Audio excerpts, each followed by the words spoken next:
I mean, all of that's coming to about $60,000 to really take care of all of those items. Welcome to this part 3 video where you get to watch me attempt to wholesale or fix and flip a high-end $2 million luxury home I'm currently working on. On this video, you're gonna look over my shoulder and watch me get the seller to give me a price reduction. In fact, you get to see me on the phone negotiate a $50,000 price reduction, and I'll break it down step by step so you can do the same on your deals. It's another real live action deal that you don't wanna miss. Coming up.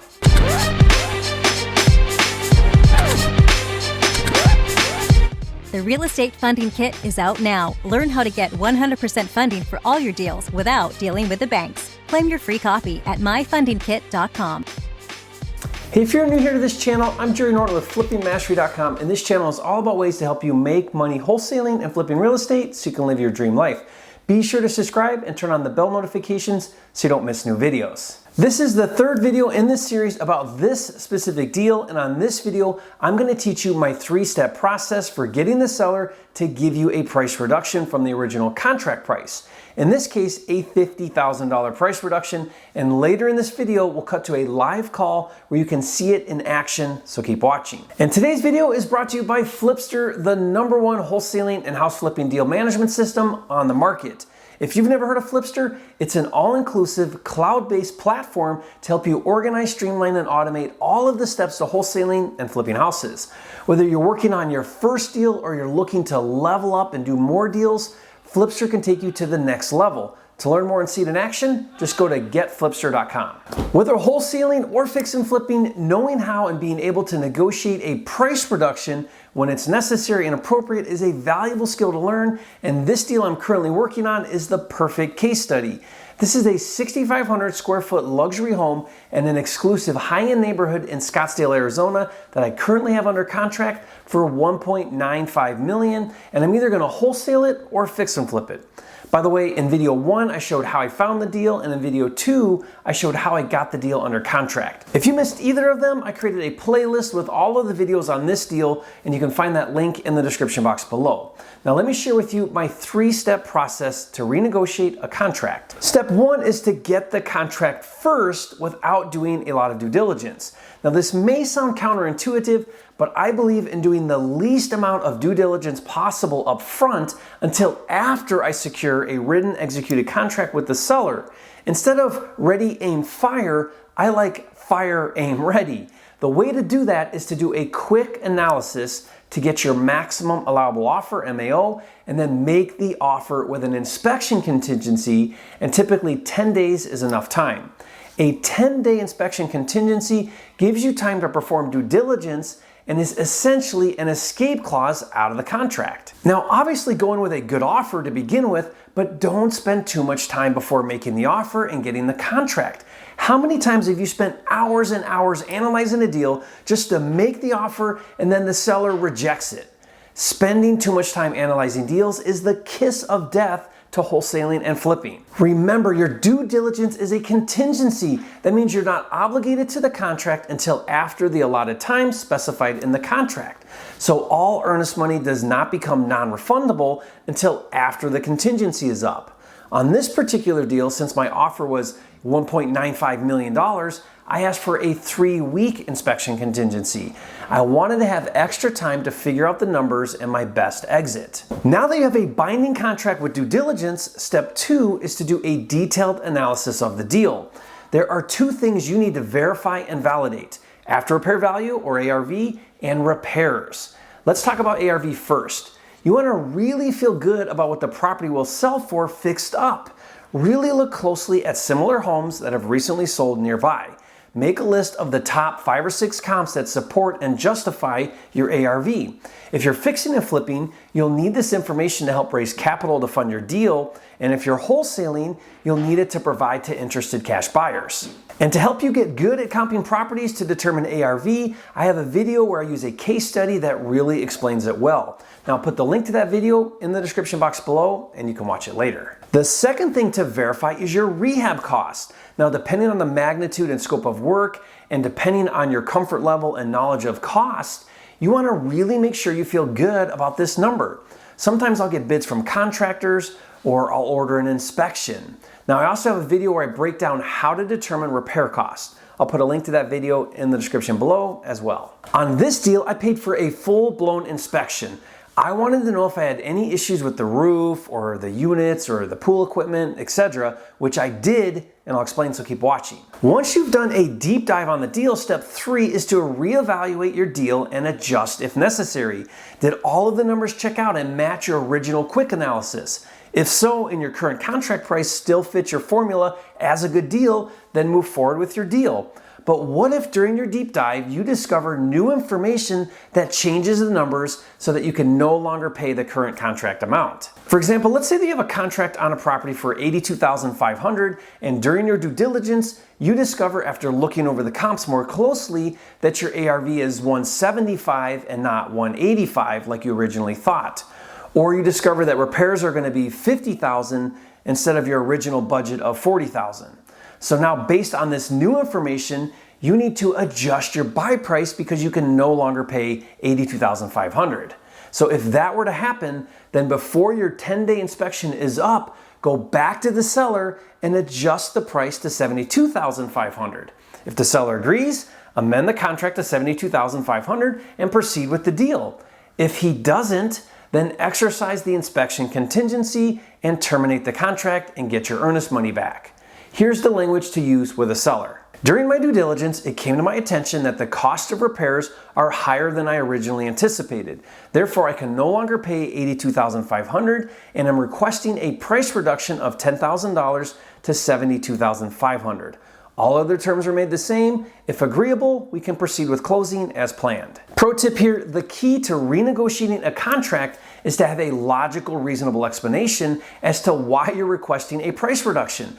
Provide supporting data to justify your price reduction. The more convincing your reason, the more likely the seller will agree.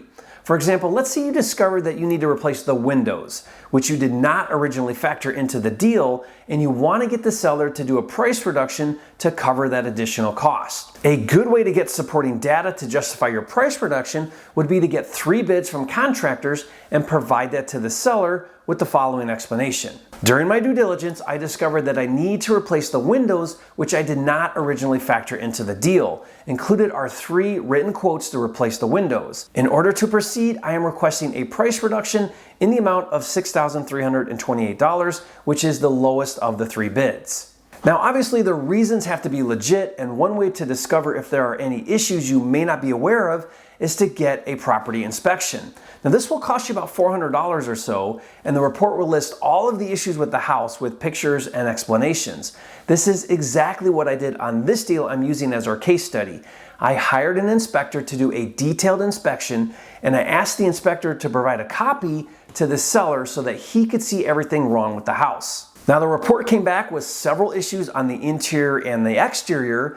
Then what I did is I went to the agent and I explained that I did not factor in doing any work on the exterior, and I asked for a $60,000 price reduction to cover those costs.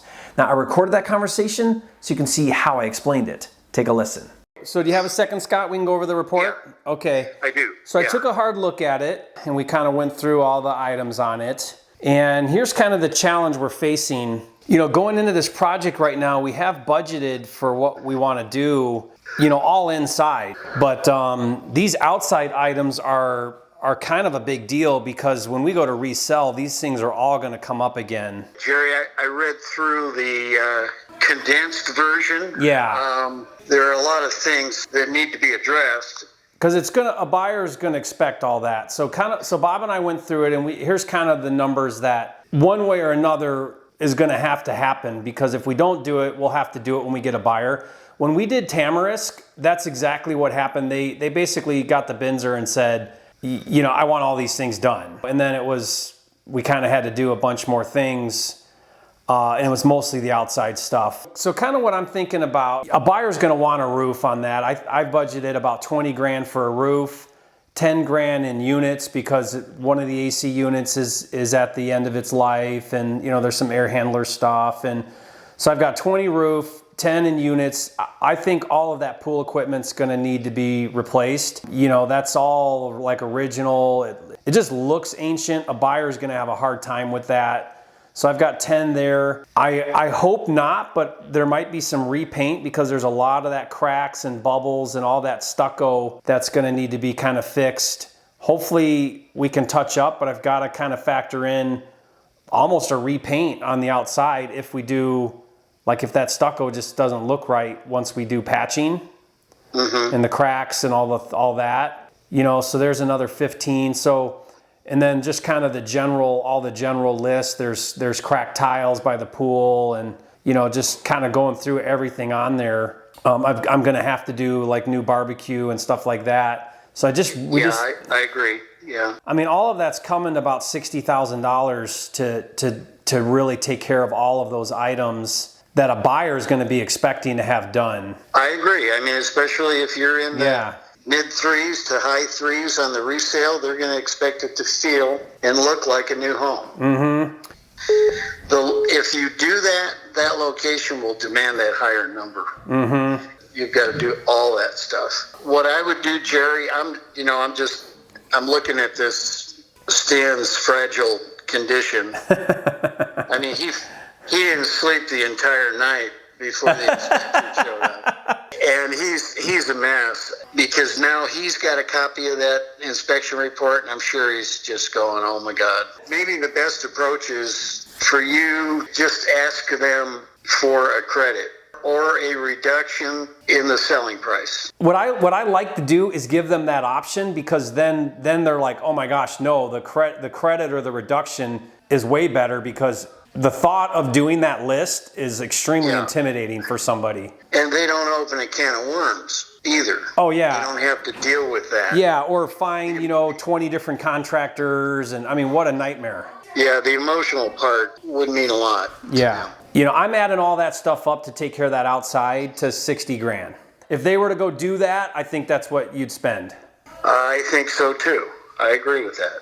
Give them an option to do all the exterior repairs, which would include stucco, paint, roof, pool equipment, all that stuff, or a credit for $60,000. Which is better for you? Do you want to show a higher purchase price at close of escrow with the credit back? Lower price would be better. Lower price would be better. Yeah. Okay. Yeah, I'd rather do that. In fact, since it's the same, let's not even do the credit option. Let's just say a $60K price reduction or take care of all this stuff. Okay. All right. Let me prepare that answer and I'll send it to you. I'll sign it and send it back. Okay. Yep. And then I'll present it to them and I'll get you an answer.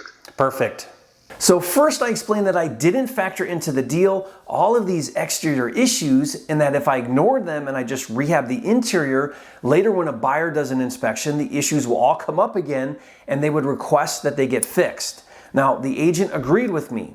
Then I went over and gave rough costs to fix and replace everything, which came to $60,000 in my opinion. So the agent gave the seller two options. Either a $60,000 price reduction or take care of all of the exterior issues on the report, which of course there is no way they would do that. Remember, the seller is in his 90s. So here's what's transpired since that call. The agent presented my price reduction and the seller countered at a $30,000 price reduction, which I then countered back at a $50,000 price reduction, and they agreed. So now we are officially past the due diligence phase, and my $100,000 earnest money is non-refundable, and I effectively renegotiated the price from $1.95 million to $1.9 million. And if you remember, because they want to live in the house the rest of the season, my closing isn't for another 6 months, so I have all the time in the world to figure out if I'm going to wholesale it or fix and flip it. So stay tuned for a future video. I did create a playlist with all of the videos pertaining to this deal, and I'll put that link in the description below so you can follow the progress. And if you like this style of video training and you want to see more videos like this, do me a favor, hit that like button and leave a comment and let me know your biggest takeaway that you learned from this video. I'd love to hear from you, and if you haven't yet, be sure to subscribe to my channel. With hundreds of videos on this channel and new videos released every single week, this is the fastest growing channel on YouTube for all things wholesaling and flipping. And don't forget, it's not about the money, it's about having the time and freedom to have, be, do, and give everything God has in store for you. That's what it's all about, and I'll see you on the next video.